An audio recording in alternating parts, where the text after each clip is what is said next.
Hi friends, good morning all. ఈరోజు group D notification గురించి మరింత సమాచారం మీకు అందించడానికి, సబ్జెక్ట్ వైజ్ టాపిక్స్ మీకు అందించడానికి, అలాగే సబ్జెక్ట్స్ ఏ సబ్జెక్ట్ ఎన్ని మార్క్స్ వస్తాయి, వెయిటేజ్ ఏముంటుంది దాని గురించి కూడా తర్వాత వీడియోలో చెప్తాను. ముందుగా ఏమంటే, ఈ వీడియో ఎవరెవరు చూస్తున్నారా చూడట్లేదా అనేది నాకు అప్డేట్ అవ్వట్లేదు. తర్వాత మన యూట్యూబ్ ఛానల్ మరొకసారి అందరికీ లింక్ షేర్ చేయండి. తర్వాత ఎవరైతే రీసెంట్గా టాపిక్స్ వైజ్ కానీ, కాంపిటేటివ్ ఎగ్జామ్స్ పరంగా కానీ, లేదంటే ఒక సోషల్ యాక్టివిటీస్ కానీ, గవర్నమెంట్ స్కీమ్స్ కానీ, అండ్ మరొక డెసిజన్ కూడా తీసుకోవడం జరిగింది. ఏదైతే గ్రాడ్యుయేషన్ అయిపోయిన తర్వాత ఒక ఎంఎన్సి కంపెనీలోకి ఎలా ఎంటర్ అవ్వాలి, దానికి తరపున ఎలాంటి స్కిల్స్ ఉండాలి, దానికి లోపలికి వెళ్ళాక ఎలా బిల్డ్ అవ్వాలి, ఎక్సెల్ కానీ, టాలీ కానీ, ఎస్ఏపి కానీ, జావా కానీ, ఇటువంటి కోర్సుల పైన కూడా మనం వీడియోలు చేయడం ప్రారంభమవుతుంది. నేను ఒకటే కోరుకునేది, ఎవరైతే మన వీడియోలు చూసి మీకు అర్థమవుతుందో, నా వాయిస్ కానీ, నా వే ఆఫ్ అటెంప్టింగ్ కానీ, మీరందరూ కూడా మరిన్ని వీడియోల కోసం నాకు సపోర్ట్ చేస్తూ మన వీడియోలను సబ్స్క్రైబ్, షేర్ చేయండి. ఏదో జస్ట్ క్యాజువల్ హాబీగా ఇది నేను చేస్తున్నాను, మరొక ఉద్దేశం ఏం లేదు. కాకపోతే మనకు తెలిసిన సమాచారం మరింతమందికి తెలిస్తే ఉపయోగకరంగా ఉంటుందని అప్పుడప్పుడు సమయం ఉన్నప్పుడు నేను ఇలా చేస్తున్నాను. ఇంకా టాపిక్లోకి వస్తే,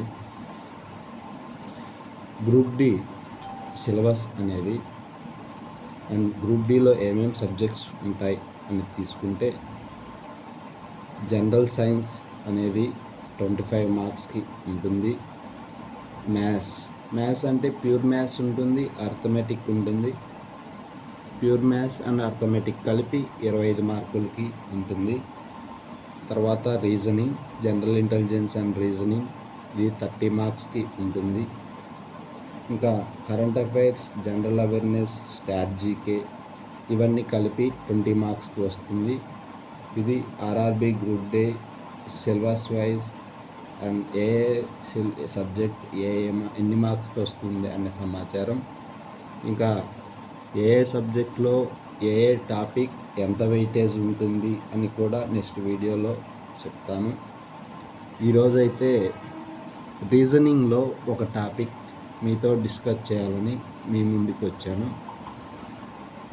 రీజనింగ్లో ఈరోజు మన టాపిక్ ఏంటంటే సీటింగ్ అరేంజ్మెంట్.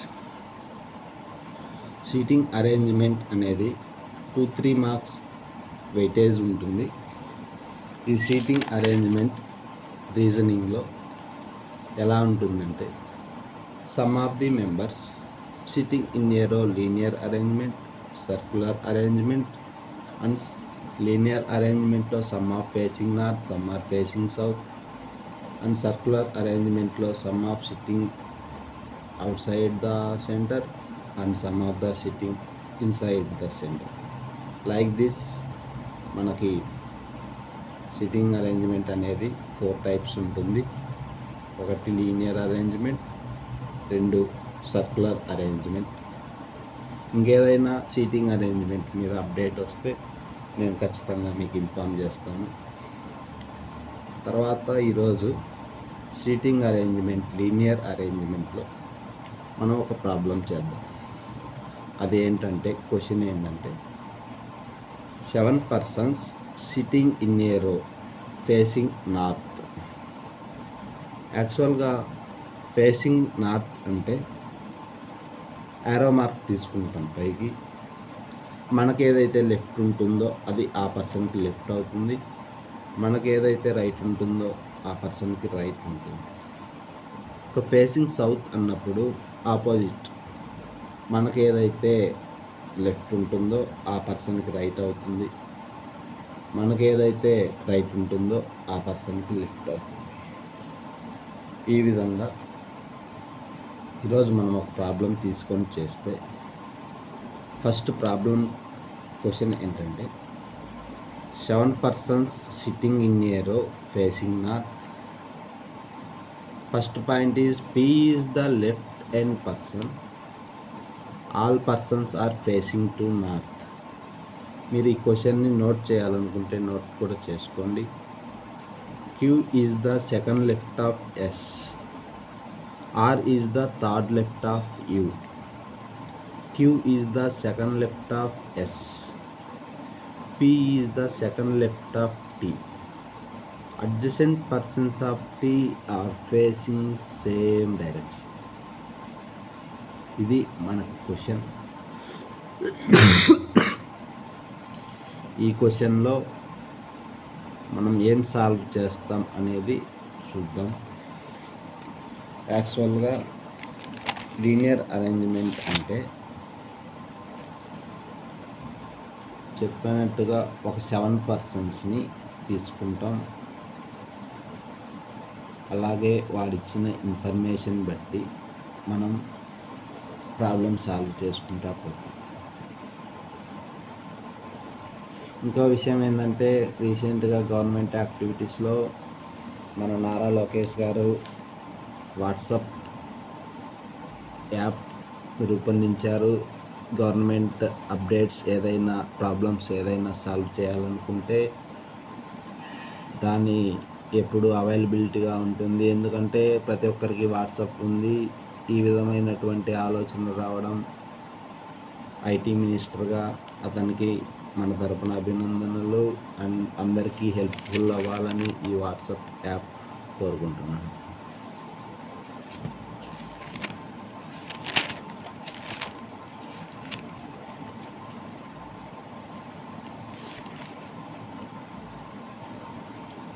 ఇక్కడ ఏమన్నాడంటే P is the left hand person అన్నాడు. ఇప్పుడు మనం 7 సీట్స్ తీసుకుంటే P is the left hand person అంటే ఎగ్జాక్ట్లీ లెఫ్ట్ స్టార్టింగ్లో వస్తుంది. P అనేది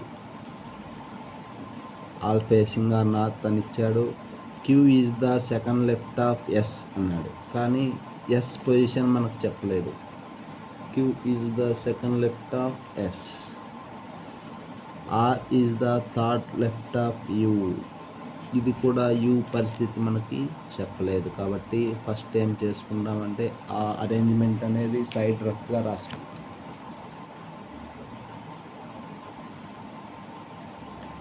P is the second left of T అన్నాడు. అంటే మనకి ఇంతకుముందు ఇచ్చిన అరేంజ్మెంట్స్లో P పొజిషన్ ఏంటనేది చెప్పేశాడు. దాన్ని బట్టి P is the second left of T అన్నాడు. ఇప్పుడు మనం Tని కూడా యాజ్ వెల్ యాజ్ మెయిన్ అరేంజ్మెంట్లో ఫిక్స్ చేసేయవచ్చు. P is the second left of T అంటే ఏమవుతుంది, T అనేది లెఫ్ట్ హ్యాండ్ నుంచి థర్డ్ పొజిషన్లో ఫిక్స్ అయిపోతుంది. Adjacent persons of T are facing same direction అన్నాడు. అంటే డైరెక్షన్ పరంగా ఇప్పుడు మనకి నార్త్ సౌత్ ఏం లేదు కాబట్టి అందరూ ఒకే డైరెక్షన్ ఉంటుంది కాబట్టి ఇది పెద్ద యూజబుల్ అనేది కాదు. ఇప్పుడు ఇక్కడ ఏంటంటే Q is the second left of S and R is the third left of S.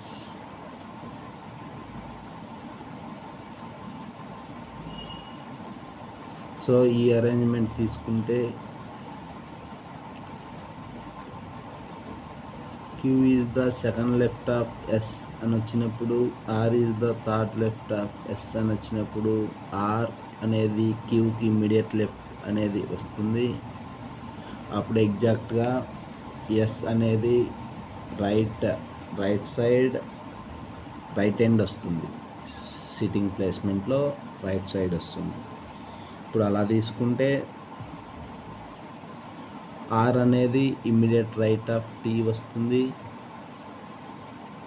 Q అనేది ఇమ్మీడియట్ రైట్ ఆఫ్ R వస్తుంది. Q is second left of S సరిపోయింది. R is third left of S సరిపోయింది. ఇంకా మనకి 2 places ఉన్నాయి. ఓ గురించి మనకేం చెప్పలేదు అండ్ యూ గురించి మనకేం చెప్పలేదు.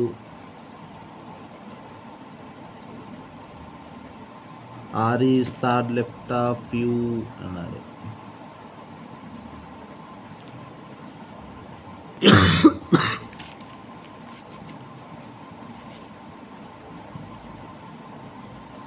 సారీ, ఇది మార్చుకోండి. R is second left of U తీసుకోండి. R is third left of U అనేది R is second left of U అని తీసుకోండి. మిగిలిన ఓ అనేది క్యాస్ట్ ఈజ్ ఫిక్స్ చేయండి. ఇది ఈ ప్రాబ్లంకి సంబంధించి మన సీటింగ్ అరేంజ్మెంట్లో ఫస్ట్ ప్రాబ్లం. అండ్ నేను చెప్పిన విధంగా కాంపిటేటివ్ ఎగ్జామ్స్ సిలబస్ ఏదైతే సబ్జెక్ట్స్ ఏదైతే ఉంటుందో reasoning, arithmetic, general awareness part, వీటికి సంబంధించి ఇంగ్లీష్ కూడా నేను అప్డేట్ చేస్తాను.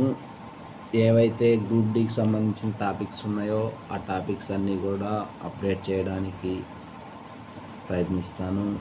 మీరు చేయవలసిందల్లా మన ఛానల్ని విజిట్ చేయడం, సబ్స్క్రైబ్ చేయడం, నాకు సపోర్ట్ ఇవ్వాలని.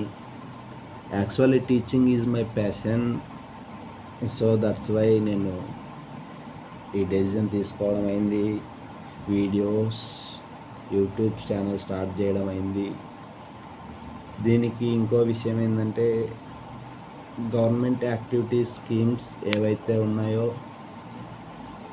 వాటన్నిటినీ విలేజెస్ పీపుల్కి అందించాలి, వాళ్ళకి ఇన్ఫర్మేషన్ వెళ్ళాలి అనే ఉద్దేశంతో ఇది స్టార్ట్ చేయడం అయింది.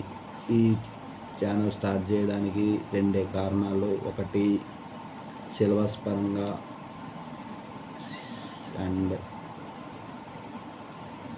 ఎంప్లాయ్మెంట్ పరంగా ఎక్కడెక్కడ వ్యాకెన్సీస్ ఉన్నాయి, ప్రైవేట్ సెక్టార్కి అయితే ఏముంది, గవర్నమెంట్ సెక్టార్కి అయితే ఏముంది, వాళ్ళు ఏదైతే అనుకున్నారో గ్రాడ్యుయేషన్ అయిపోయిన తర్వాత వాళ్ళు అనుకున్న జాబ్ని ఎలా రీచ్ అవ్వాలి, అవే ఏముంటుంది, ఎలా చదవాలి, ఎలా అప్లై అవ్వాలి, ఎక్కడికి వెళ్ళాలి, ఒక గ్రాడ్యుయేటెడ్ పర్సన్ అయితే ఏ కంపెనీకి వెళ్తే ఎక్కడ స్కోప్ ఉంటుంది కెరియర్కి, ఇటువంటి ఇన్ఫర్మేషన్ అంతా అందించడానికి కోసం నేను ఈ యూట్యూబ్ ఛానల్ స్టార్ట్ చేయడం అయింది. అంటే నేనేం చెప్తున్నా అంటే ఒక కాంపిటేటివ్ ఎగ్జామ్స్ వాళ్ళకే కాదు, ఒక ప్రైవేట్ సెక్టార్కి రీసెంట్గా గ్రాడ్యుయేషన్ అయిపోయిన వాళ్ళకైనా, ఎక్స్పీరియన్స్డ్ పర్సన్స్కైనా, ఎవరికైనా ఈ ఛానల్ ఉపయోగపడుతుంది.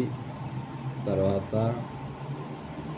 Government related information, any news information public కూడా యూజ్ అవుతుంది.